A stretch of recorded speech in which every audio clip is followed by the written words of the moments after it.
I'm Rainer Schulte, the director of the Translation Center at the University of Texas at Dallas, which came into existence in 1978. At the same time, also the publication of Translation Review, which is published 3 times a year, came into existence and still exists today. It is my pleasure today to talk a little about one of the really innovative poets of Germany by the name of Karl Krolow. Karl Krolow was born in 1915 and died in 1999. He is one of the most innovative poets, both as a translator poet and also as a critical writer of essays. The attraction from my part to Karl Krolow is to figure out why somebody like Karl Krolow was so successful in writing a kind of poetry that was not the sequence of romantic poetry, but was something else that was evaluated in the 20th century. Just as an orientation, one can say that Karl Krolow was in line with people of the 19th century, poets like Charles Baudelaire, Arthur Rimbaud, and Mallarmé, Stéphane Mallarmé. So my idea today is, can I, from my point of view, analyzing his poetry, can I say what is so innovative and what is so attractive to the audience, the reader of his poetry? He has written many, many volumes of poetry, probably close to 20 to 30 volumes of poetry. I'm not particularly coming back to those right now. What I am coming back, however, and that attracts my attention, how can we enter the poetic universe of a poet like Karl Krolow? It is interesting to me that many of his poems have the title Words. And I ask myself, why are there so many poems in the 20th century that are all of a sudden have the title Words? Sylvia Plath, for example, had a very successful poem entitled Words.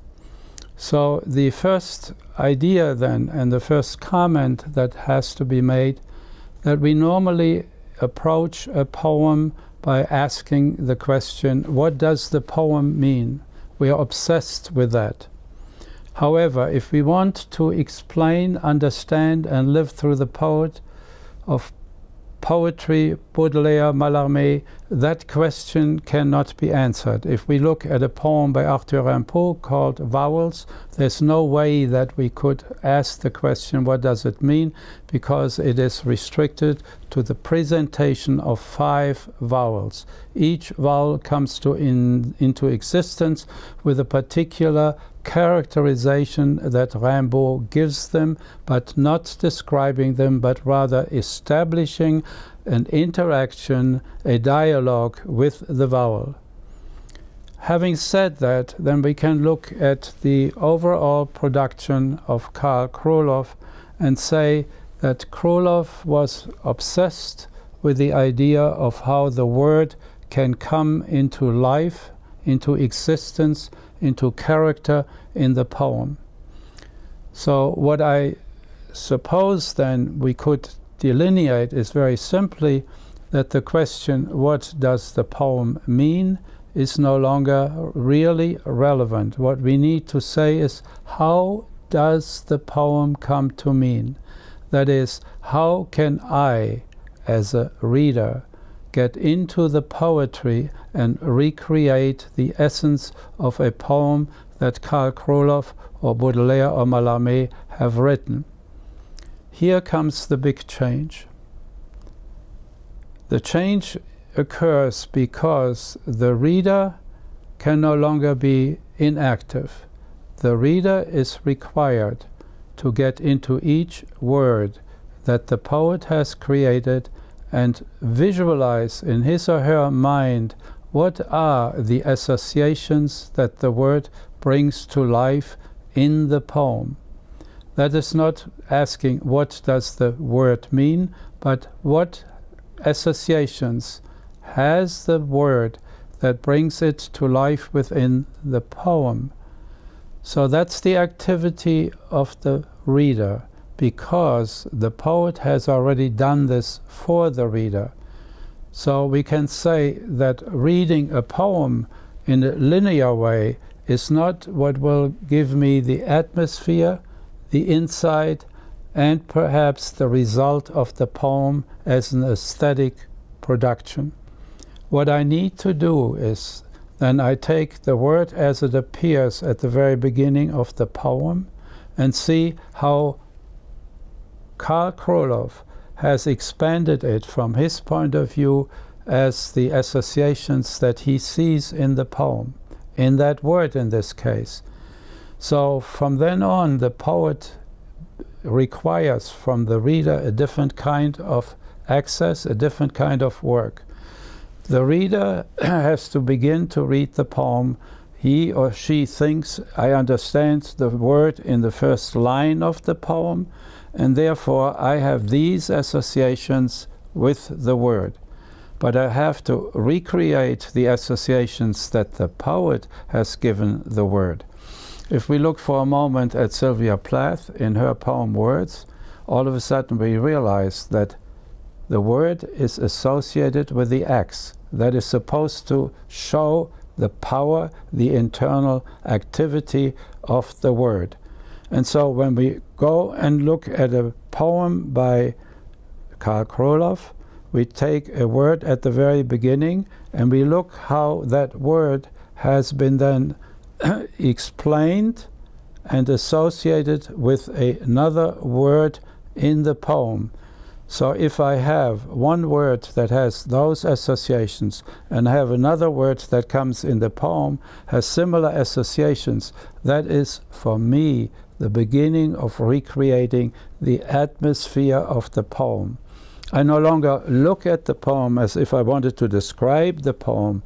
I am beginning to reconstruct from one word to the other and trying to reconstruct the associations that Karl Krolow has given to a specific word. I want to go back to the poem that Karl Krolow called Worte, which is a different word of saying Wörter. It's words in the translation, and therefore it indicates the same thing. So from the very beginning of the poem, he gives an atmosphere of how he sees the poem by saying, candor of words invented. Candor of words invented. That's his perception of the word. He attributes a certain quality. Then he begins to move the word and says, candor of words invented, said behind doors and out of sight. So that is one characteristic he attributes to the word. So, as I said before, the linear reading cannot be pursued because that will not involve the reader into the poem. What the reader has to do is to take and see words in the poem that have similar associations and therefore create the overall impact, the overall possibilities of what a word can do.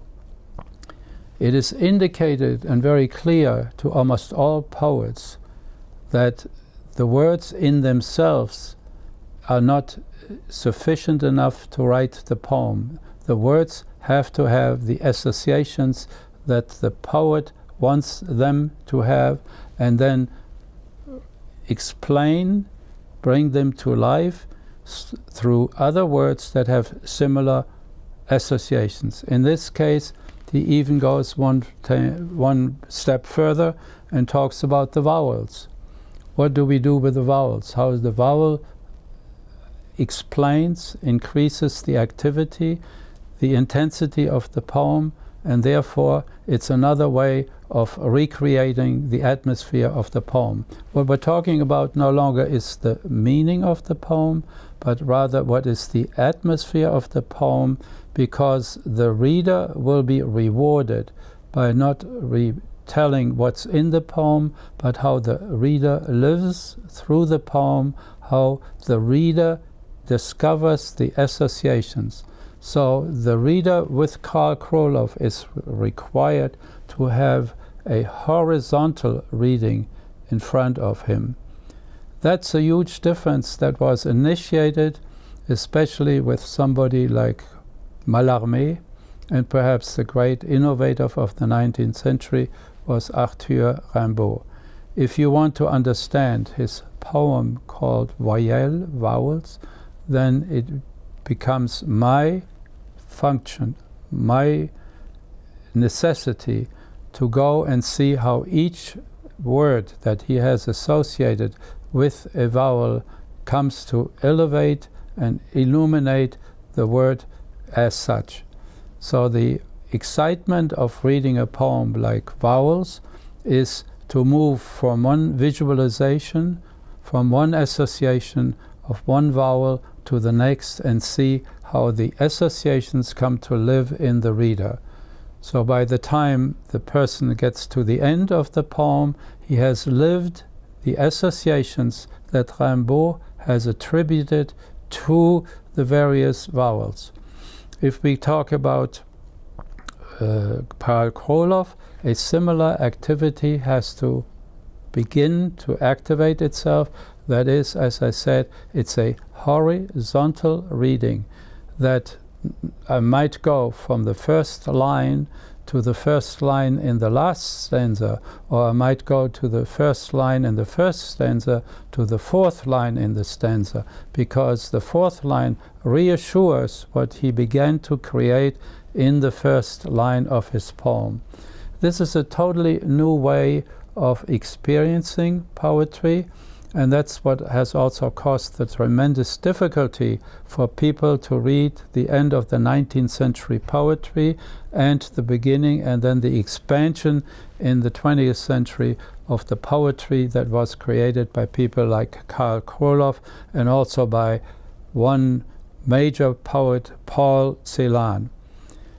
We need now to train people to not be obsessed with describing the object, but interacting with the object and begin to express and expand the dialogue with the object. The difference then is that the reader is an active participant of the poem. He's an active participant of the poem and not a reproduction of the meaning of the poem might have at that particular moment. This has caused many difficulties, especially for the reading of poetry, and that's for that very reason we have developed a new concept calling New Poetic Horizon that demonstrate how something like this can be activated, demonstrated, and actually performed by the reader.